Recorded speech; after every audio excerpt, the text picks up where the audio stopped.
Dallas, Texas. The year is 1870. Today, Dallas is a massive modern city, glass towers, highways, millions of residents. But in 1870, Dallas is something very different. A dusty frontier town on the edge of the American West. Wooden buildings line the streets. Cowboys ride in from the open plains. Cattle fill the stockyards. Saloons echo with loud music and drunken arguments. And the law? The law here is still fragile, because Dallas sits at the crossroads of something powerful. The great cattle drives of the American frontier. Every year, thousands of cowboys push enormous herds north across Texas. And when those men finally reach towns like Dallas, they bring money, alcohol, gambling, and sometimes violence. Because in a frontier town where fortunes move through the streets, conflict is never far away. In the years just after the American Civil War, Dallas is still a very young town. Only a few decades earlier, this area was little more than open prairie. A small settlement had formed near the Trinity River, where traders and travelers could cross the water and rest before continuing their journey across Texas. But the end of the war in 1865 begins to change everything. The cattle industry in Texas expands rapidly. Huge herds roam across the plains, and ranchers are looking for ways to move their livestock north to markets where beef sells for much higher prices. This is where towns like Dallas become important. Dallas sits in a strategic location along routes used by cattle drives and regional trade roads. Cowboys moving herds across Texas often stop near the town to buy supplies, repair equipment, or rest after long weeks on the trail. At first, the town remained small. A few dusty streets, wooden storefronts, simple houses built from rough timber. But slowly, more businesses appear. Blacksmith shops open to repair horseshoes and wagon wheels. General stores sell food, rope, saddles, and tools. Small hotels provide rooms for travelers passing through the region. The town becomes a gathering point for ranchers, merchants, cowboys, and traders moving across the frontier. And as more people arrive, Dallas begins transforming from a quiet settlement into a rough frontier town, a place where opportunity and danger grow side by side. When large cattle drives reach the areas around Dallas, the quiet rhythm of the town suddenly changes. For months, cowboys have been traveling across the open plains of Texas, guiding enormous herds of cattle along dusty trails. The journey is long and exhausting. Days are spent under the burning sun, nights under the open sky, always watching the herd to prevent stampedes or theft. So when the riders finally arrive near a town like Dallas, the mood shifts instantly. Dusty cattle fill nearby fields and holding pens. The streets become crowded with tired riders leading horses through town. Local merchants know exactly what this means. General stores sell supplies. Blacksmiths repair horseshoes and broken gear. Hotels and boarding houses quickly fill with travelers. But the places that become busiest of all are the saloons. Inside, the air grows thick with smoke, laughter, and music. Cowboys who have spent weeks on the trail finally relax. Whiskey is poured freely. Poker tables fill with coins and banknotes earned during the long cattle drives. Money begins moving quickly through the town, and wherever money, alcohol, and exhausted men gather together in one place, tension is never far behind. In 1870, law and order in Dallas are still fragile. The town technically has a sheriff and a handful of deputies, but their authority only reaches so far. Dallas is growing quickly, and new people arrive almost every week. Cowboys from cattle drives, merchants looking for opportunity, travelers passing through the frontier, and sometimes men running from trouble somewhere else. Keeping control of a place like this is not easy. The sheriff may patrol the streets during the day, but much of the town comes alive after dark. Saloons fill with cowboys who have just finished months on the trail. Gambling tables appear in back rooms. Whiskey flows freely. As the night grows louder, the chance of conflict rises. When fights break out, deputies sometimes step in to separate the men involved. But not every argument ends quietly. Some disputes move outside into the street. Others are settled privately, without the law ever becoming involved. Many men in Dallas carry weapons, and the presence of firearms changes the way people behave. A heated argument can quickly become dangerous, because in a frontier town like Dallas, the law exists, but it does not always arrive in time. In Dallas around 1870, the saloon is more than just a place to drink. It is the center of social life in the town. Almost every main street has at least one, sometimes several, wooden saloons with swinging doors, lanterns hanging outside, and hitching posts for horses lined along the dusty road. Inside, the air is thick with cigar smoke and the sharp smell of whiskey.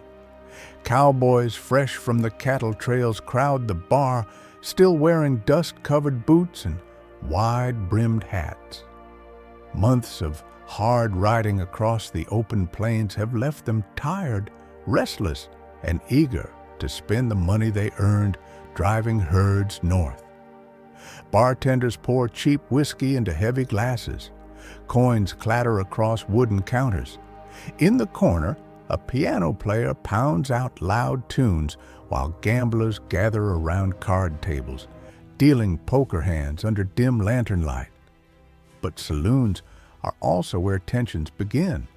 A lost poker hand, an insult spoken too loudly, a drunken argument over money or pride. Small conflicts grow quickly in a crowded room full of armed men. Voices rise. Chairs scrape across the wooden floor. Hands move toward revolvers resting on belts. Sometimes the sheriff arrives before things go too far. But sometimes he arrives too late. Because in a frontier town like Dallas, the distance between a drink and a gunfight can be only a few seconds. As Dallas grows in the years after the Civil War, it begins attracting not only ranchers, traders, and cowboys, but also criminals looking for opportunity. Frontier towns often sit at the edge of law enforcement. Large distances separate settlements, and communication between towns is slow. That makes it easier for outlaws to disappear after committing crimes. Horse theft becomes one of the most common offenses in the region. On the frontier, a horse is not just property, it is transportation, livelihood, and survival. Stealing one can destroy a rancher's ability to work or travel. Because of this, communities treat horse thieves harshly. Cattle rustling also becomes a serious problem. With thousands of animals moving through Texas during cattle drives, it can be difficult to track ownership. Criminal groups sometimes steal livestock at night and sell it under false claims. Travelers moving between towns are also vulnerable. Roads across Texas can be long, isolated, and dangerous. Bandits sometimes target wagons carrying cash from cattle sales or supply shipments. In Dallas itself, crime often hides behind legitimate businesses. Gambling halls sometimes cheat players. Saloon disputes escalate into robberies. Fugitives passing through town try to keep a low profile among crowds of cowboys and traders. The sheriff and his deputies attempt to maintain order, but their resources are limited. And on the frontier, justice often moves quickly, sometimes in a courtroom, but sometimes in the street. On the American frontier, firearms are more than weapons. They are tools of survival. Across Texas in the 1870s, many men carry revolvers as naturally as they carry their hats or boots. Ranchers use them to defend cattle from rustlers. Travelers rely on them for protection along long, isolated roads where law enforcement may be days away. In towns like Dallas, however, guns take on another meaning. They become symbols of reputation. Some men build identities around their willingness to fight. Stories circulate through saloons about who is dangerous, who is quick to draw, and who should never be challenged at a poker table. A man known to be armed and willing to use his weapon often gains a certain kind of respect or fear. Many revolvers are worn openly in leather holsters hanging from belts. Others remain hidden beneath coats or inside saddlebags. Either way, everyone knows they are there. Arguments that might end with shouting in other cities can escalate much faster here. A dispute over money, a perceived insult, a cheating accusation during a card game. In a place where almost everyone is armed, these conflicts carry far greater risk. Gunfights are not everyday events, but they happen often enough that residents of Dallas grow used to the possibility. When loud voices erupt outside a saloon, people sometimes step back rather than intervene. Because in a frontier town still learning how to control violence, the difference between a heated argument and deadly force can be only a few seconds. By the early 1870s, violence in Dallas is no longer shocking. It becomes something people expect. In a town filled with cowboys, gamblers, traders, drifters, and travelers from every direction of the frontier, conflict is almost unavoidable. Long cattle drives bring exhausted riders into town with money in their pockets and weeks of tension behind them. After months on the trail, many cowboys arrive ready to celebrate, drink, and gamble. But celebrations in a rough frontier town can turn dangerous quickly. Arguments over poker games escalate. Disputes about stolen cattle spread through the streets. Old grudges resurface in crowded saloons. And when tempers rise, the presence of revolvers changes everything. A disagreement that might end in shouting elsewhere can end in gunfire here. Residents begin to grow accustomed to the sound of shots echoing through the dusty streets at night. Saloon owners break up fights. Sheriffs and deputies rush toward disturbances. Sometimes they arrive in time to stop the violence. Other times, they arrive too late. Newspapers report shootings and brawls with almost routine language as if they are simply another part of frontier life. For newcomers arriving from eastern cities, Dallas can feel chaotic and unpredictable.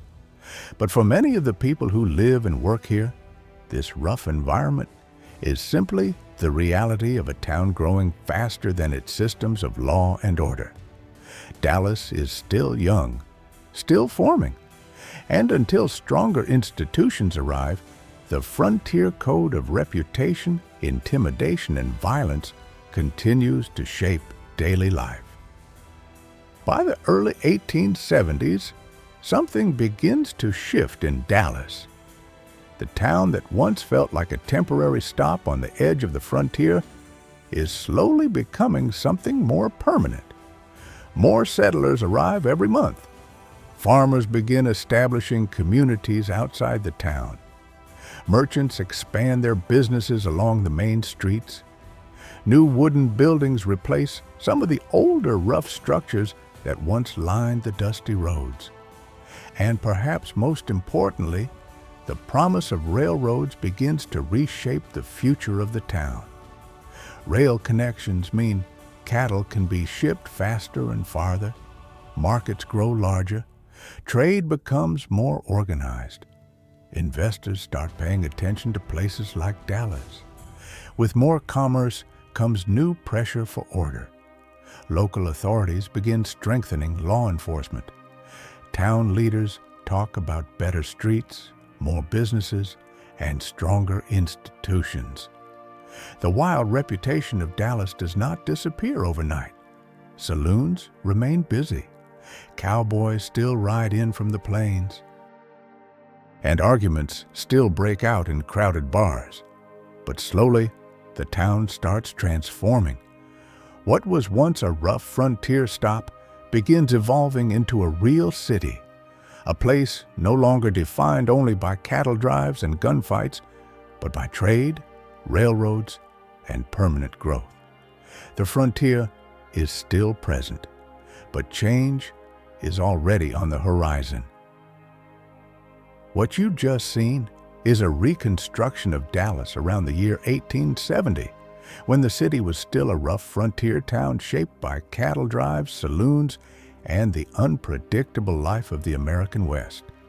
The streets, saloons, and frontier atmosphere in this video were recreated using AI reconstruction technology to visualize how Dallas may have looked during this early and turbulent period of its history.